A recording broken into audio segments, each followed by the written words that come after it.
आपके लिए 2028 की बहुत बड़ी चुनौती है।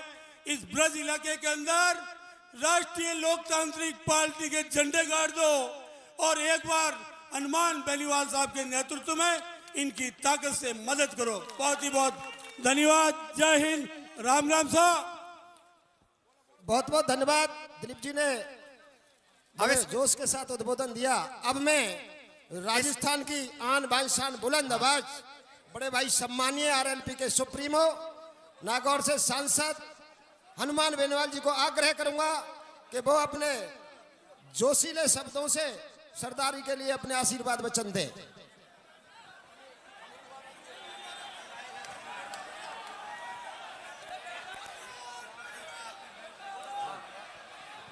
वीर भूमि पथेना में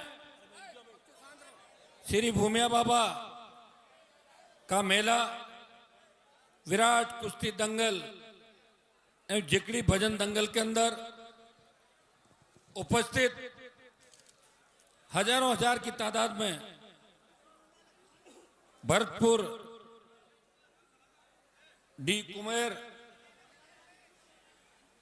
और आसपास के जिलों से पूरे राजस्थान से पधारे हुए मौजूद बुजुर्गों, नौजवान साथियों, मेरे छोटे भाइयों, मेला कमेटी के अध्यक्ष डॉक्टर जगवीर सिंह जी, ठाकुर साहब जगवीर सिंह जी, नन्नूमल जी पाड़िया जो हमारे पूर्व आईएएस जिनका एक गांव है, पूर्व प्रधान भूपेंद्र सिंह जी, ब्रजेश कुमार जी सरपंच साहब और पूर्व सांसद बहन रंजीता कोहली जी, नैम सिंह जी और राष्ट्रीय लोकतांत्रिक पार्टी का परिवार, सारे इलाके के मेरे भाई और दिलीप चौधरी जी।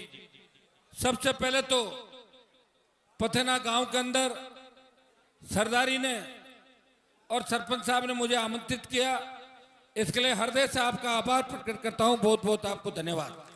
पथेना गांव का और भरतपुर का हमेशा सहयोग और आशीर्वाद मेरे साथ रहा। कॉलेज विश्वविद्यालय की राजनीति से लेके विधानसभा का सफर, लोकसभा का सफर, चाहे वोट आपके लोकसभा में नहीं लगते होंगे, लेकिन हजारों नौजवान हनुमान बेनीवाल को जिताने के लिए, आरएलपी को मजबूती देने के लिए नागौर सहित पूरे राजस्थान के कोने कोने के अंदर जितने भी आंदोलन होते हैं, रैलियां होती है, उसमें भरतपुर के इलाके के जब आपके 2 जिले हो गए, लेकिन पहले एक भरतपुर जिला था और भरतपुर इस देश की शान है। आपको याद होगा जब पानीपत की मूवी आई थी, उसमें महाराजा सूरजमल जी के जो दृश्य गलत तरीके से दर्शाए गए, हमें कमजोर करने की, हमारे कौम को कमजोर करने का प्रयास किया। उस वक्त पानीपत की मूवी को बैन कराने के लिए लोकसभा में पोस्टर जला के देश के गृह मंत्री को चेताया कि पानीपत की मूवी आज चलेगी और यह हम लोग चलेंगे रोडों पे।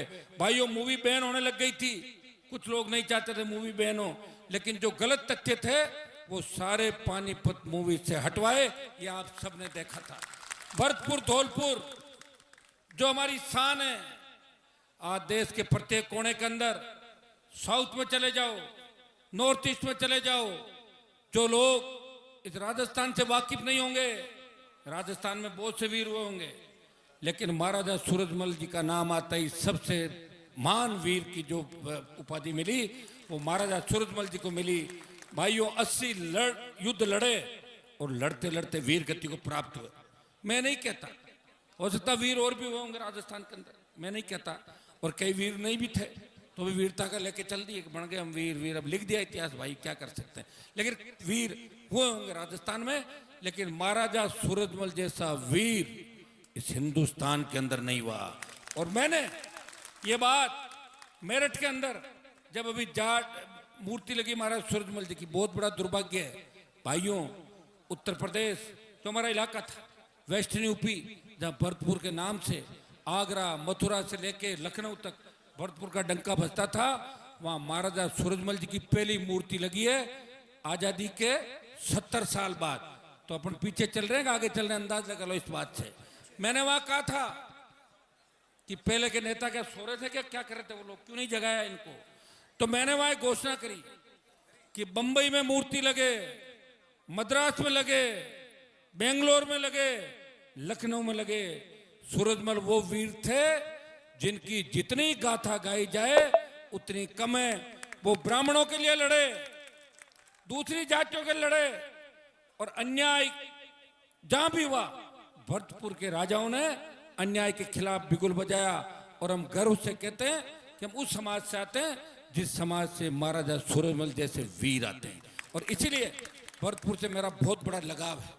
इस राजस्थान के अंदर अगर देखा जाए, हिस्ट्री तो बहुत से लोगों की लिखी, लेकिन महाराजा सूरजमल जी और महाराणा प्रताप जिन्होंने स्वाभिमान की लड़ाई निश्चित रूप से लड़ी कि 80 युद्ध लड़के आज जो सम्मान हमें मिलना चाहिए था वो देश में सम्मान नहीं मिला। सम्मान की छोड़ो, आप लोग सड़कों पे थे। भरतपुर धौलपुर के जाटों को स्टेट में भी आरक्षण बाद में दिया, अलग से आपको लड़ना पड़ा, और दिल्ली में आरक्षण नहीं मिला। मैं आपको विश्वास दिलाता हूं कि भरतपुर धौलपुर के जाटों के साथ साथ उत्तराखंड का जाट, 9 स्टेट के जिन जाटों का दिल्ली में आरक्षण बाकी है उनको आरक्षण इसी मोदी सरकार से दिला के दम लेंगे। इतना विश्वास मैं आपको दिलाता हूं। एक बार कूच दिल्ली की ओर करना पड़ेगा। उसका कारण हो गया भाई, किसानों का जब आंदोलन हुआ देश के अंदर, मैं तो पहली पार्टी थी, नया पौधा था, मैं चाहता था मोदी जी के मंत्रिमंडल में जाता और आराम से आप लोगों को काम कराता, और 2 दिन हाईवे जाम करके तीसरे दिन चला जाता। जिस तरह नेता रोज बयान बदलते हैं, 12 बजे कुछ देते हैं और रात को 12 बजे उनका बयान बदल जाता है। लेकिन मैंने हरियाणा यूपी के लोगों को कहा कि आप चिंता नहीं करें, आपके नेताओं को जंग लग गई होगी, लेकिन हरियाणा उत्तर प्रदेश के हमारे लोगों ने इस इतिहास के अंदर अंग्रेजों के खिलाफ लड़ने का, सर छोटूराम जी से लेके चौधरी चरण सिंह जी से लेके जो इतिहास हमारा रहा, भाइयों अगर वो इलाके नहीं होते, भरतपुर नहीं होता, तो हमारा तो इतिहास ही नहीं होता इस समाज का। इसलिए मैंने उनको कहा कि मुझे अगर कुर्बानी देनी पड़े मैं कुर्बानी दूंगा। और मैंने किसान आंदोलन के अंदर सत्ता को ठोकर मारी, और राजस्थान में चिंगारी उठी जो राजस्थान के अंदर लोग 3 कृषि बिलों के बारे में जानते ही नहीं थे कि ये कृषि बिल क्या होते हैं। वो 1 लाख की संख्या में ये शाहजहांपुर पे 70 दिन बॉर्डर पे मैं बैठा रहा, और आखिर जीत हुई। अग्निवीर जब सेना को ठेके पे दे दिया, तब एक व्यक्ति आपके लड़ रहा देश के अंदर जिसको चिंता है कि भरतपुर का बेटा सेना में जाएगा, कुरुक्षेत्र रोहतक का बेटा जाएगा, नागौर का जाएगा, जोधपुर का जाएगा, बाड़मेर का जाएगा, बीकानेर का जाएगा, जयपुर का जाएगा, पंजाब का जाएगा, भाइयों वेस्टर्न यूपी मेरठ बागपत का जाएगा, मुजफ्फरनगर का जाएगा। वो चिंता हनुमान बेनीवाल कर रहा है। इसलिए अकेला इस पार्लियामेंट के अंदर और सड़कों पे अग्निवीर को समाप्त करके पूर्व की भांति सेना भर्ती रैली कराने की मांग कर रहा है। आज 80% किसान के बेटे लोकसभा के अंदर है, लेकिन सेना को ठेके पे दे दिया, कोई नहीं बोल रहा है, एक आदमी लड़ रहा है। मैंने कांग्रेस पार्टी और इंडिया अलायंस के नेताओं को कहा कि आप बात बात पे लोकसभा को ठप कर देते हो, करोड़ों रुपए रोज के खर्च होते हैं, और अग्निवीर को लेके 15 दिन अगर लोकसभा ठप कर दो तो सरकार अपना आप वापस ले लेगी। लेकिन भाइयों उसमें बहुत बड़ी राजनीति, उनके किसी के रिश्तेदार नहीं है सेना के अंदर, वो क्यों चिंता आपकी करेंगे। मैं आपको विश्वास दिलाता हूं कि धौलपुर भरतपुर का जो जाट आरक्षण आंदोलन आपने चलाया, हाईवे पर आप बैठे नैम सिंह जी को और यहाँ के जाट नौजवानों को, पूरी टीम को, तमाम नेताओं को जिन्होंने जाट आरक्षण आंदोलन के अंदर सक्रिय भूमिका निभाई, सबको बधाई, धन्यवाद। और आपने दिल्ली सरकार से लिखवा लिया था कि हम आरक्षण आपको दे देंगे। मैं आपको विश्वास दिलाता हूं इस बात को हम नए सिरे से चलाएंगे, दिल्ली कूच भी करेंगे, दोनों काम साथ कराएंगे। धौलपुर भरतपुर के साथ साथ देश के तमाम जाटों को आरक्षण और अग्निवीर समाप्त करें, ये हमारे प्रमुख मुद्दे होंगे। और इस बार दिल्ली को घेरेंगे और दिल्ली में बड़ा रेला करेंगे। लंबा समय हो गया, लोग याद कर रहे हैं वो कौम कहाँ चली गई जिस कौम में चौधरी चरण सिंह जी थे, चौधरी देवीलाल जी थे, चौधरी महेंद्र सिंह टिकैत थे, तो देश की सड़कों को जाम कर देते थे। वो कौम अपना इतिहास कैसे भूल रही है। मैं विश्वास दिलाता हूं उस कौम को अपना इतिहास याद है। हमारे नेता आगे पीछे हो सकते हैं, लेकिन कौम के अंदर पहले से भी ज्यादा करंट है कि नहीं है? करंट कम हो गया कि है उतना? ठीक, मेरे अंदर तो है, मैं बता दूं आपको, ठीक है। तो आपके अंदर वो करंट है और उस करंट को हमें प्रधानमंत्री को दिखाना है। मैं लोकसभा के अंदर बैठता हूं, मेरे भाइयों, भारतीय जनता पार्टी के लोग इतने डरपोक है, एक दाड़ मारो कमरों में घुस जाते हैं, अब क्या होगा, अब क्या होगा, क्योंकि चारों तरफ, दिल्ली के चारों तरफ हम लोग हैं। इसलिए इस बात का ध्यान रखो, बहुत बड़े ताकतवर हो आप, और ताकतवर आपका भाई आपके साथ खड़ा है। मैं तो कह रहा हूं, मेरे जैसे 5 आदमी मुझे मिल जाए देश के अंदर, तो देश की परिस्थिति बदल जाए। आपको 100 रुपये डीजल के नहीं देने पड़े, 100 रुपये पेट्रोल के नहीं देने पड़े, सड़क पे टोल नहीं देना पड़े, किसान का कर्जा माफ कराएं, और कानून का राज हो इस राजस्थान के अंदर, जिस तरह दोनों पार्टियों ने मिलकर लूटा। दुर्भाग्य से मुख्यमंत्री का शायद गृह जिला यही है क्या, या वो दूसरे वाला? अब आप देखिए कितना मजाक बन के रहेगा राजस्थान, लोग मजाक उड़ाते हैं। मुख्यमंत्री जी बयान देते हैं, भाषण देते हैं, उसमें 5 मजाक, सुबह शाम तक जितनी बार बोलेंगे 3 मजाक, हरकतें पता ही नहीं क्या कर रहे हैं, कौन चला रहा सरकार को यही पता नहीं। तो ये पर्ची की सरकार का भी मुझे लग रहा है कब अंत आने वाला है, और ये अप्रैल और मई मुझे लग रहा है कि सरकार के लिए ठीक नहीं होंगे। इस राजस्थान की जनता इस सरकार को सुधार देगी। ऐसा ही भर्ती के अंदर आपने देखा होगा किस तरह 800 के अंदर से 600 थानेदार फर्जी बन गए। अगर इतने सारे फर्जी ये थानों में लग जाते तो कहां जाते आप लोग बताओ मुझे। लड़ाई कौन लड़ रहा है? एक आदमी लड़ाई लड़ रहा है, जीत हो जाती है, दूसरे फोटो छपवा लेते हैं अपना कि हमने भी लड़ाई लड़ी। कहां लड़ी? तुमने तो लड़ाई नहीं लड़ी, तुमने तो सौदे किए थे। लड़ाई किसने लड़ी ये पूरा राजस्थान जानता है। हाई कोर्ट की डबल बेंच के बाद अगर सुप्रीम कोर्ट में भी लड़ना पड़े, मैं छोटे भाइयों को आश्वस्त करना चाहता हूं मेरे संबोधन के माध्यम से, आप चिंता नहीं करें, सुप्रीम कोर्ट भी जीतेंगे। सुप्रीम कोर्ट सब कुछ देख रहा है, और आवश्यकता पड़ी राजधानी को घेरेंगे। एक बार जो कह दिया वो करके मानेंगे। सत्ता को ठोकर मार के सड़कों पे निकले। मंत्री बनना होता तो 20-25 साल पहले बन जाते।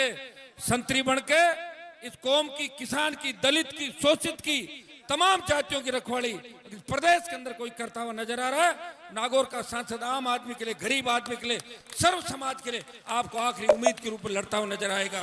भाइयों, बहुत बड़ा दुर्भाग्य कि नेता व्यापारी हो गए। 5 साल बाद पता नहीं नंबर आए कि नहीं आए। जितनी लूट खसोट करनी हो कर लो, पता नहीं दोबारा टिकट कटे, मंत्री नहीं बने, इसी में लगे हुए। इसलिए आप लोगों के बच्चों के भविष्य पे प्रश्न चिन्ह लग गया। मैं विश्वास दिलाता हूं आने वाला समय आपका है। पश्चिम राजस्थान,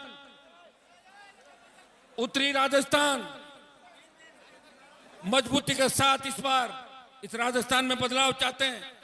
भरतपुर से आप पूरा आशीर्वाद मुझे देना। मुझे पता है कि पूर्वी राजस्थान कमजोर नहीं है। तीसरे मोर्चे से, जब भी तीसरे मोर्चे की बात चली, बदलाव की बात चली, तो पूर्वी राजस्थान से सबसे ज्यादा बदलाव की बात चली थी। भाइयों, पूर्वी राजस्थान में जो लहर चली क्रांति की, वही लहर इस राजस्थान के प्रत्येक गांव ढाणी के अंदर है। राजस्थान का नौजवान भगत सिंह की भूमिका के अंदर इस बार बदलाव चाहता है। इस बार नहीं तो कभी नहीं, क्योंकि फिर आपको नेता नहीं मिलेगा आगे लड़ने वाला। इसलिए दोनों हाथों से आशीर्वाद देना। जिस तरह दंगल के अंदर ये पहलवान लड़ रहे, ये दंगल 28 का आखिरी दंगल होगा। अगर आपने वोट दे दिए तो दंगल जीत जाएंगे, और नहीं दिए तो फिर आप हमें मत करना 28 के बाद, क्योंकि उम्र भी तो बढ़ रही है, वापिस थोड़ी जा रही है, 50+ जा रही है इधर। इस बात का भी ध्यान आपको रखना है। मैं इतना ही आपको आश्वस्त करता हूं, जो बात आपके बीच कह के जाऊंगा उस बात पे खरा उतरूंगा। बहुत से जातियों के लोग मुझे जानते हैं कि जब उनकी जातियों को जरूरत पड़ी, हनुमान बेनीवाल आगे खड़ा मिला था। मैंने तो राजस्थान के अंदर यह भी कहा था कि गरीब ब्राह्मण और राजपूत को भी आर्थिक आधार पर आरक्षण मिलना चाहिए। काश दूसरी जातियों के लोग भी शेड्यूल कास्ट की, जाट की, गुर्जर और मीणा की बात करें तो हमें अच्छा लगे, लेकिन हम सब की बात करते हैं। लोकसभा के अंदर आप मुझे रोज भाषण मेरे सुनते हो कि जाट, गुर्जर, मीणा, यादव, मेघवाल, मुस्लिम, माली, तमाम जातियों के नाम, इनके हाईकोर्ट जज बनाओ, किसान का कर्जा माफ करो, राजस्थान की लंबित योजनाओं का पैसा दो, राजस्थान को मजबूत करो, विशेष राज्य का दर्जा दो। ये मांग हनुमान बेनीवाल मजबूती के साथ पार्लियामेंट के अंदर उठाता है। राजस्थान की सड़कें, राजस्थान के इलाके 18 से 23 में थोड़ी सी कमजोरी आ गई। वोट 1 लाख बढ़ा, एमएलए कम आए। अब की बार भाइयों एमएलए मेरे पास एक भी नहीं है, लेकिन एमपी में हूं और लाखों लोग आप साथ हो। इस बार इतनी तादाद के अंदर आशीर्वाद दो। बोतल जो आपका चुनाव चिन्ह है, इस बोतल के अंदर दोनों पार्टियों को बंद करके और बंगाल की खाड़ी में फेंक देंगे, जैसे भूत भूतनी को फेंकते हैं तांत्रिक। ये काम आपको भरतपुर से करना है। और निश्चित रूप से भरतपुर के लोग जब एक बार आह्वान कर देते हैं तो पीछे नहीं हटते। पहलवान देखिए, हमारे उधर पहलवान नहीं है, हम तो आपको ही देखते हैं, हरियाणा भरतपुर इधर के दंगल देखते हैं। मैं तो चाहूंगा कि नागौर जोधपुर बाड़मेर में भी दंगल चालू कराऊं मैं, पहलवानी सीखे बच्चे पहलवानी सीखे, हम आपको देखते हैं। और निश्चित रूप से इतिहास के अंदर भी जो पहलवान जीत रहे हैं वर्ल्ड के अंदर, वो हमारे यही के बच्चे हैं सारे के सारे। अच्छा लगता है। अगर राजस्थान में भरतपुर नहीं होता तो पहलवान कहां से लाते? भरतपुर है इसलिए, और भरतपुर है इसलिए महाराजा सूरजमल जी है, और वो है तो सब कुछ है हमारे पास, है कि नहीं है? राजस्थान का इतिहास महाराजा सूरजमल जी से शुरू होता है। और भाइयों, हम किसी कौम के खिलाफ नहीं, लेकिन आपने देखा होगा कि 70-75 साल के अंदर वोट के समय आपकी याद आती है और वोट के बाद लोग चले जाते हैं और बंद कमरों में आपके बच्चों का भविष्य बर्बाद करने के कानून बनाते हैं। मैं मेरे भाई पहलवान भाइयों को भी कहना चाहूंगा कि खेल विभाग और सरकार इन खेलों के अंदर भी अलग से बजट की व्यवस्थाएं करे। स्कूल के टूर्नामेंट होते हैं, कॉलेज के यूनिवर्सिटी के टूर्नामेंट होते हैं, चंदा मांगना पड़ता है लोगों को कि साहब एक टाइम का खाना आप दो और एक टाइम का खाना ये दो। ये कोई आधुनिक भारत थोड़ा ही है। खेल का अलग बजट होना चाहिए ताकि गांव के बच्चे आर्थिक तंगी से नहीं जूझे और हमारे गांव के बच्चे आगे बढ़े। क्योंकि इस वर्ल्ड के अंदर चाहे कबड्डी हो, चाहे कुश्ती हो, चाहे बॉक्सिंग हो, अगर नाम किसी ने रोशन किया तो गांव के बच्चों ने किया, किसान के बेटे बेटियों ने किया। आपको याद होगा जब देश के अंदर दिल्ली में पहलवान बेटियां न्याय के लिए बैठी थी, देश का सबसे पहला भाई उन पहलवान बेटियों को न्याय दिलाने गया, वो आपका छोटा भाई नागौर का सांसद हनुमान बेनीवाल उन पहलवान बेटियों को न्याय दिलाने के लिए जंतर मंतर पे गया और लोकसभा के अंदर उस बाहुबली का दिमाग ठीक किया जो कहता था कि मेरे से ऊपर कोई नहीं। उसको बता दिया कि सबसे बड़े बाहुबली जिस कौम की पहलवान बेटियां उस देश के अंदर सबसे लड़ाकी कौम है जिसने दिल्ली सल्तनत पर हमेशा कब्जा रखा, जिनके नाम से मुगल भी भाग जाते थे, जिनके नाम से कोराम मच जाता था, वो लोग आ गए। आज भी जाट रेजिमेंट हमारी जिस तरह बॉर्डर पे लड़ रही है, अमेरिका के अखबारों में छपा, कारगिल की लड़ाई के अंदर 20,000 फीट ऊंची पहाड़ियों पे 50 किलो गोला बारूद एक 47 लेके 57 लेके अगर दुश्मन को मारता हुआ कोई चढ़ रहा है, वो जाट रेजिमेंट का जवान है। इसलिए भाइयों, हम उस कौम से आते हैं जिस कौम ने हमेशा हमारी रखवाली करी, सारे समाजों की रखवाली करी और आजादी के आंदोलन से लेके आज तक वो आगे रहे, बलिदान देते रहे, शहादत देते रहे और बहुत से लोक देवता और समाज सुधारक इस कौम ने दिए। मैं विश्वास दिलाता हूं कि आने वाला समय आपका है। दोनों हाथों से आशीर्वाद देना, राजस्थान बदल देंगे और राजस्थान के बाद देश भी बदलेगा। मैं 2-3 नारे लगाऊंगा, आप जयकारे मेरे साथ लगाना। मैं कहूंगा महाराजा सूरजमल जी अमर रहे, महाराजा सूरजमल अमर रहे, महाराजा सूरजमल अमर रहे, महाराजा सूरजमल का ये बलिदान हिंदुस्तान नहीं भूलेगा। हिंदुस्तान महाराजा सूरजमल का ये बलिदान।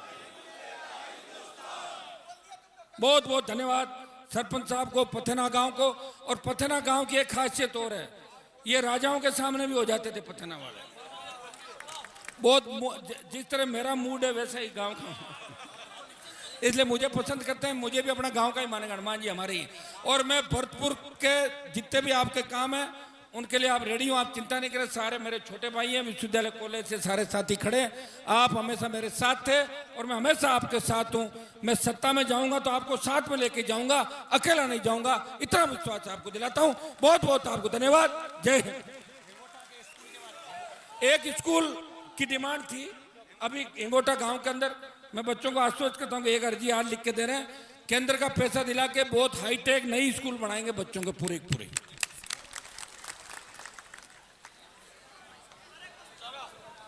हटा देंगे, वैसे ही बता देना। ये किसी सीआई का कह रहे तो उसको तो चलते गाड़ी से ही हटा देंगे, चिंता मत करो, आप कोई मुद्दा नहीं बढ़ा। अगर बदमाशी करेगा तो वैसे मत हटवाना। ठीक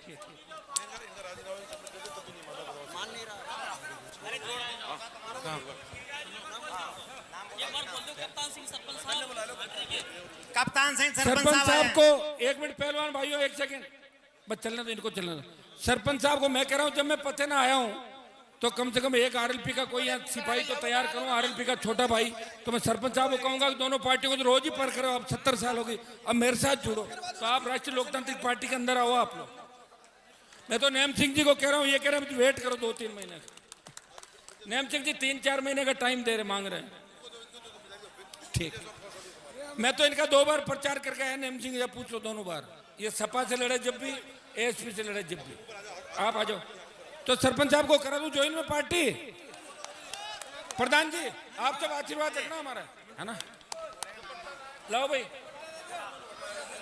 नहीं बोला है क्या?